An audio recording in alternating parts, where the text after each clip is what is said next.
Good evening, viewers. Your first time of watching my video, please subscribe and share this video with your friends and family. Today we have a breaking news. The Prime Minister of UK has just resigned from his position. So you can see these are the people who push democracy, what they call democracy and religion, to Africa. But all these things they push to Africa, you don't see, when you criticize a pastor, you don't see our pastor learning from their mistake and say, okay, based on this issue, I will apologize. Rather, they will be threat. The same thing happened with what they call democracy. It's the same thing also. Our president or our senator or whatever position of office in Africa, especially Nigeria, they will never resign. They will be in that position until it becomes like a do or die affair before they will leave that office. Okay, look at Tinubu now. He's claiming that he make Buhari to be president of Nigeria. That means not the vote, the people vote for him. He make him to be president of Nigeria. So now it is his own turn to become president of Nigeria. The same thing with Atiku. All of them. These people, you see, they are making us looking like fools when our children are roaming up and down in foreign land where they are not even, they are not accepted. Just because we have this kind of stupid people calling themselves leaders, leading everybody astray. Okay, look at now, the Prime Minister of UK resigned from his seat because he knows quite well people are not happy with him. And this is what I expect every country in Africa should be doing. Instead of them to remain on the seat till they die. Some of them, you see them even they with the sickness, with all, they cannot even resign. They will continue being in that seat, constituting nuisance to the people.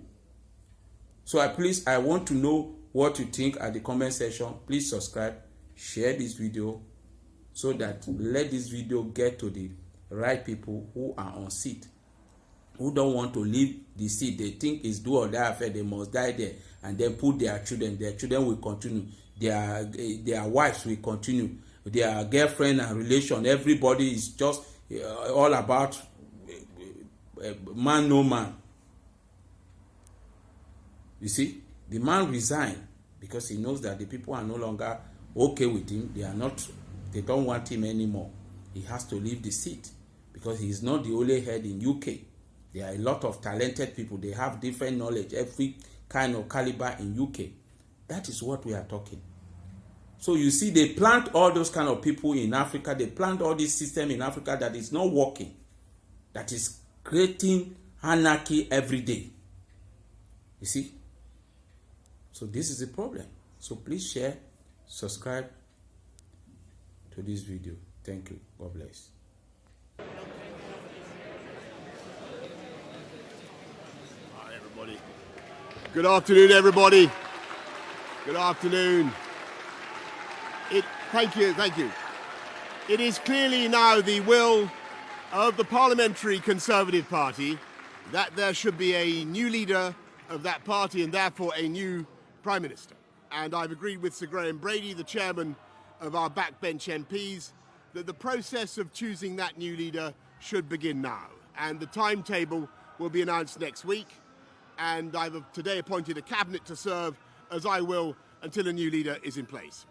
So I want to say to the millions of people who voted for us in 2019, many of them voting Conservative for the first time, thank you for that incredible mandate, the biggest Conservative majority since 1987, the biggest share of the vote since 1979. And the reason I have fought so hard in the last few days to continue to deliver that mandate in person was not just because I wanted to do so, but because I felt it was my job, my duty, my obligation to you to continue to do what we promised in 2019. And of course, I'm immensely proud of the achievements of this government, from getting Brexit done to settling our relations with the continent for over half a century, reclaiming the power for this country to make its own laws in Parliament, getting us all through the pandemic, delivering the fastest vaccine rollout in Europe, the fastest exit from lockdown, and in the last few months, leading the West in standing up to Putin's aggression in Ukraine. And let me say now to the people of Ukraine that I know that we in the UK will continue to back your fight for freedom for as long as it takes. And at the same time, in this country, we've been pushing forward a vast program of investment in infrastructure and skills and technology, the biggest in a century, because if I have one insight into human beings, it is that genius and talent and enthusiasm and imagination are evenly distributed throughout the population, but opportunity is not. And that's why we must keep levelling up, keep unleashing the potential of every part of the United Kingdom. And if we can do that in this country, we will be the most prosperous in Europe. And in the last few days, I've tried to persuade my colleagues that it would be eccentric to change governments when we're delivering so much, and when we have such a vast mandate, and when we're actually only a handful of points behind in the polls, even in mid-term after quite a few months of pretty relentless sledging, and when the economic scene is so difficult domestically and internationally. And I regret not to have been successful in those arguments, and of course it's painful not to be able to see through so many ideas and projects myself. But as we've seen at Westminster, the herd instinct is powerful. When the herd moves, it moves. And my friends, in politics, no one is remotely indispensable.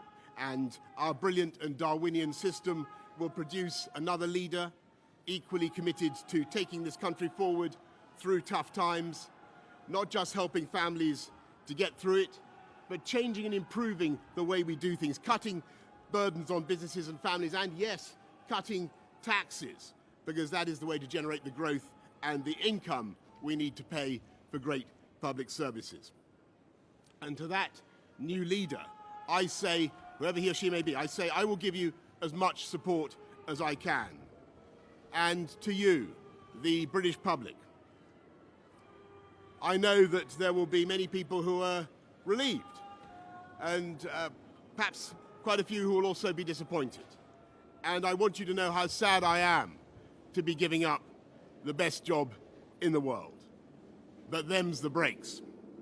I want to thank Carrie and our children and all the members of my family who have had to put up with so much for so long.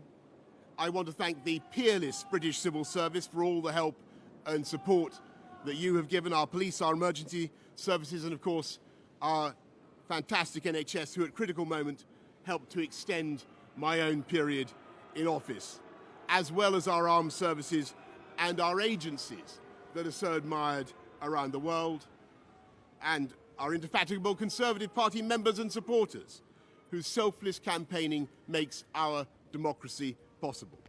I want to thank the wonderful staff here at Chequers, here at Number 10, and of course at Chequers, and our fantastic prop force detectives, the one group, by the way, who never leak. Above all, I want to thank you, the British public, for the immense privilege that you have given me. And I want you to know that from now on until the new Prime Minister is in place, your interests will be served and the government of the country will be carried on. Being Prime Minister is an education in itself. I've travelled to every part of the United Kingdom, and in addition to the beauty of our natural world, I found so many people possessed of such boundless British originality and so willing to tackle old problems in new ways that I know that even if things can sometimes seem dark now, our future together is golden. Thank you all very much. Thank you.